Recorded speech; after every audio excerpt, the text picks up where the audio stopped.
Hey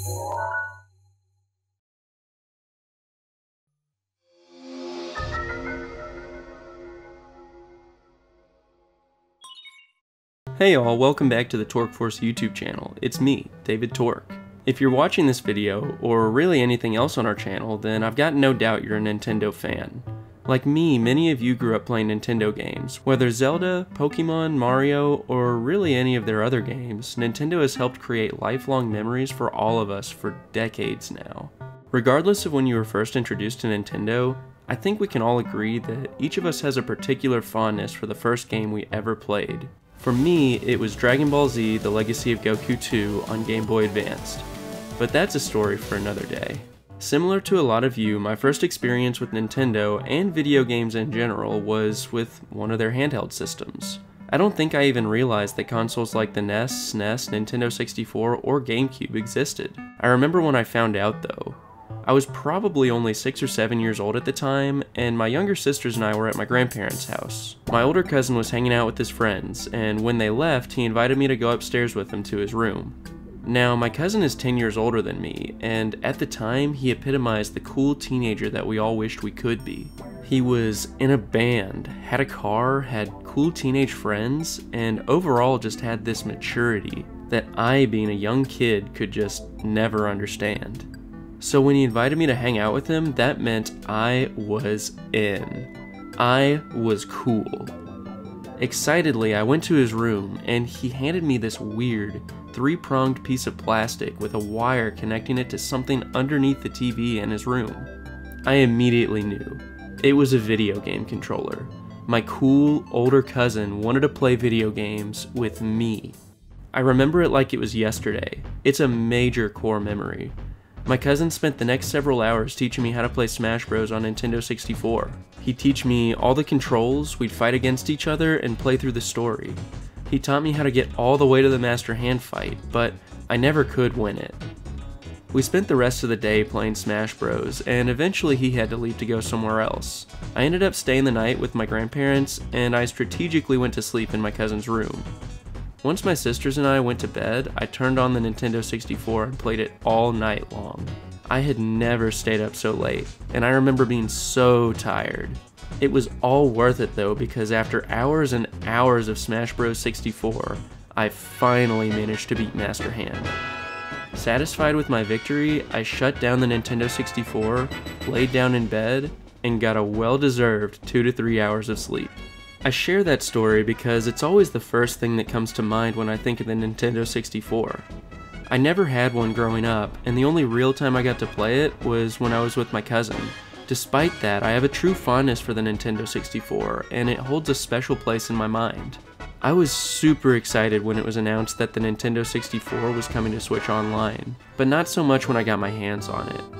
Outside of the graphical complaints that many people seem to have, one major thing that I noticed with the N64 on Switch was that the controls just didn't translate over right.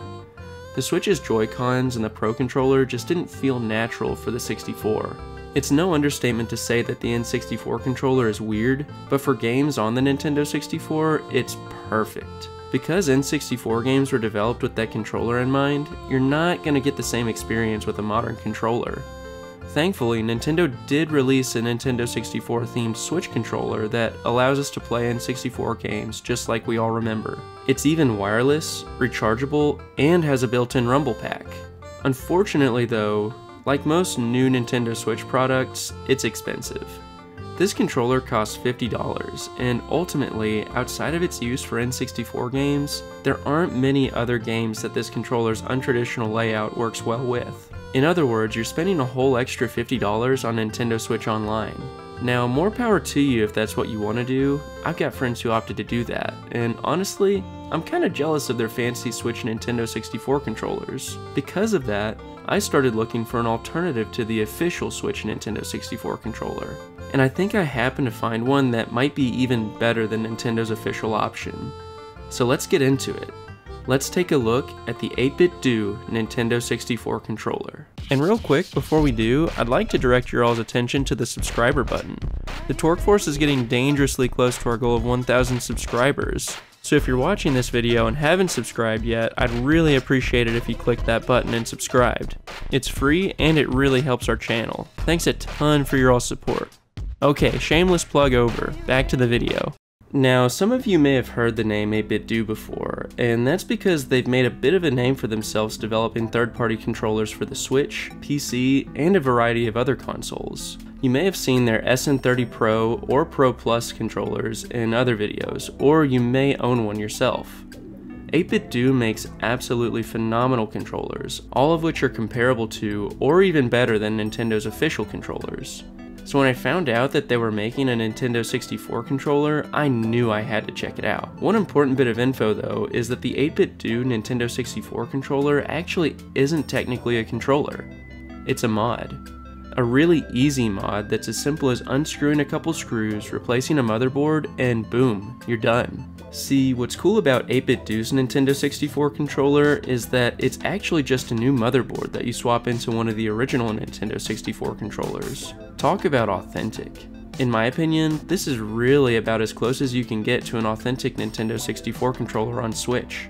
What's better though is that now it's wireless, has a rumble pack installed, and has additional buttons like the home, capture, and ZR buttons, allowing it to function perfectly with the Nintendo Switch.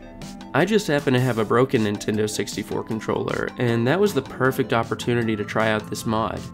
When checking out the mod, I noticed that 8BitDo had different options you can choose from when looking at the mod kit. You can either buy the base mod, which includes the motherboard and rumble pack, or you could opt to add a joystick replacement for a more convenient, ergonomic stick that's less likely to destroy your hand while playing Mario Party. The base mod itself costs $30, while the mod plus the new joystick costs $40. I'm personally not a huge fan of the Nintendo 64's joystick, and this new stick also was Hall sensing, so I kinda figured it was worth the extra $10 for the quality of life improvement. Once the mod kit arrived, I was chomping at the bit to convert my broken Nintendo 64 controller into a new, fully functioning controller that I could use with Nintendo Switch Online. Like I mentioned, it's a super simple mod, and the easiest thing I've done by far. I may sound like a broken record if you've seen some of the other videos on this channel, but I'm no rocket surgeon.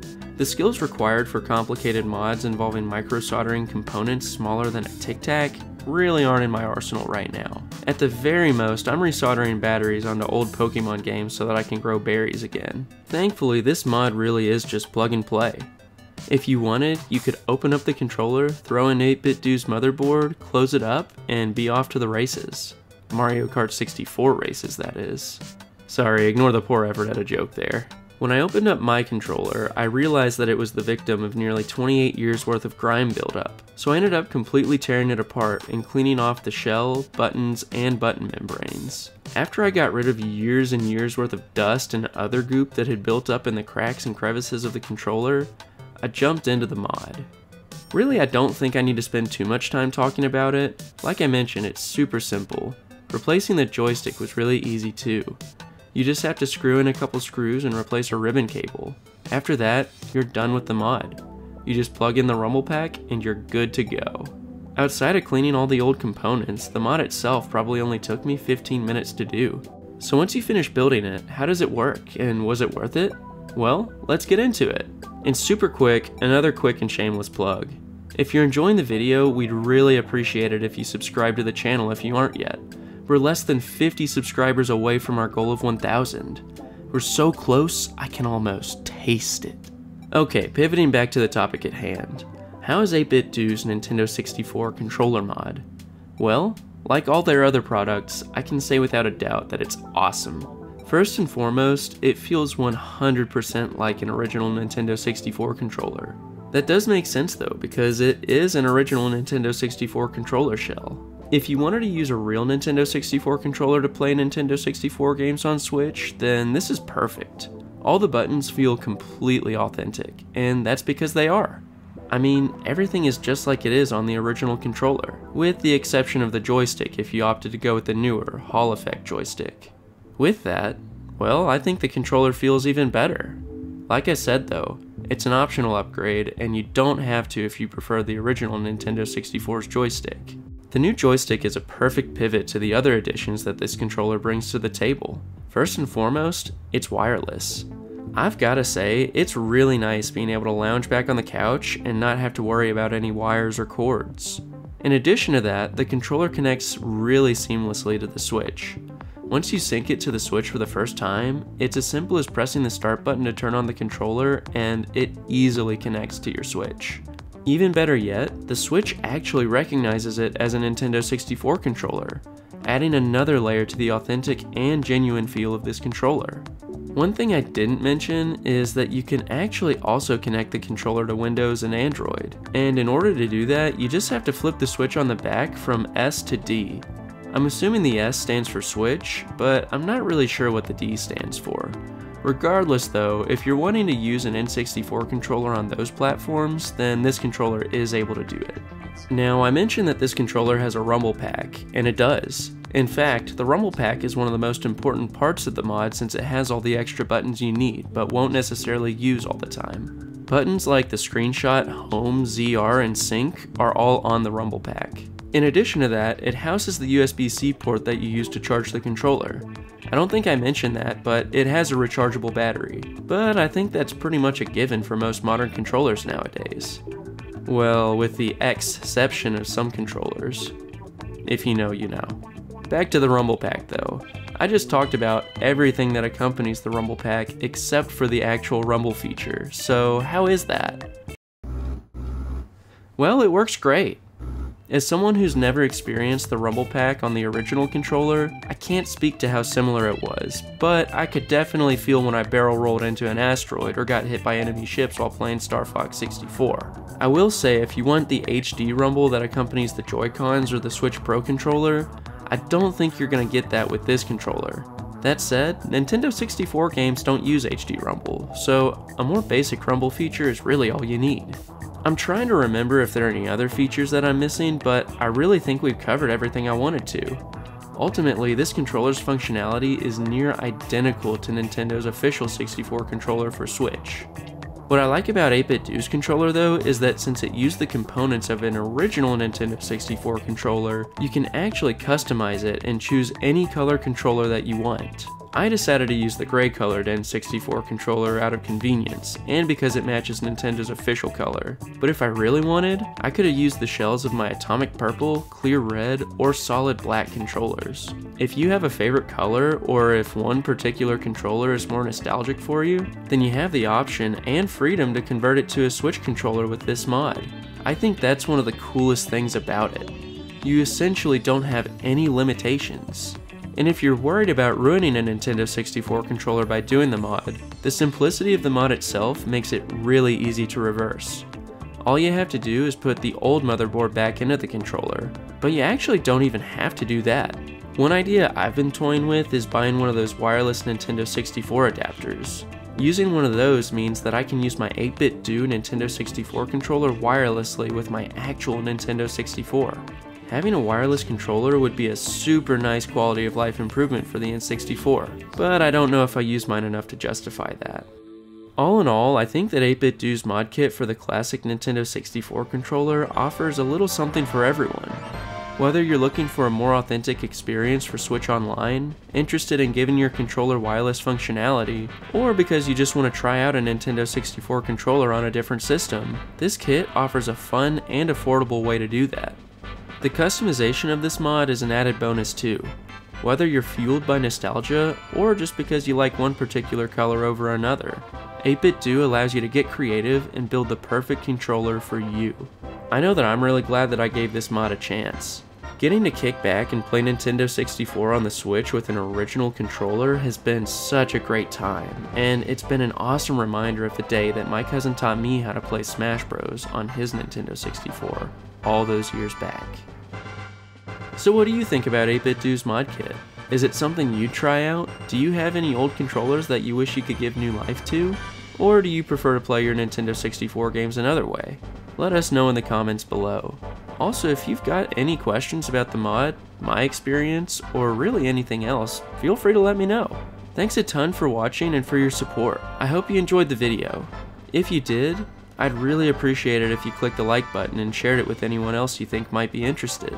Like I mentioned, we're so close to our goal of 1,000 subscribers, so if you aren't yet, please consider subscribing to the Torque Force YouTube channel. Regardless of that though, thanks so much again. I really appreciate your support. Hope you enjoyed the video, and without further ado, goodbye. Hear me scream, I'm here to break your streamer. Hoggers, hear me scream, I'm here to break your streamer.